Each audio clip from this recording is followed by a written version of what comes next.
नमस्ते जी, कैसे हैं आप सब। अगर आप भोजपुरी शायरी को पसंद करते हैं तो आप हमारे मिजाज म्यूजिक शायरी चैनल को जरूर सब्सक्राइब करें और बेल आइकन को जरूर दबाएं।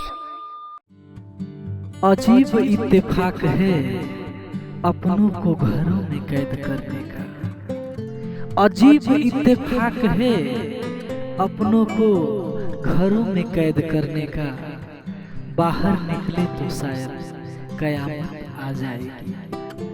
अजीब इत्तेफाक है अपनों को घरों में कैद करने का। बाहर निकले तो शायद कयामत आ जाएगी।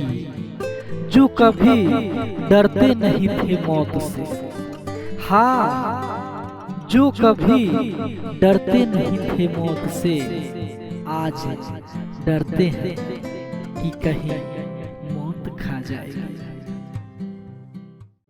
बहुत गुमान था लोगों को, बहुत गुमान था लोगों को अपने अपने परमाणु। बहुत गुमान था लोगों को अपने अपने परमाणु पे। गुमान चूर चूर हो गया, हाँ गुमान चूर चूर हो गया।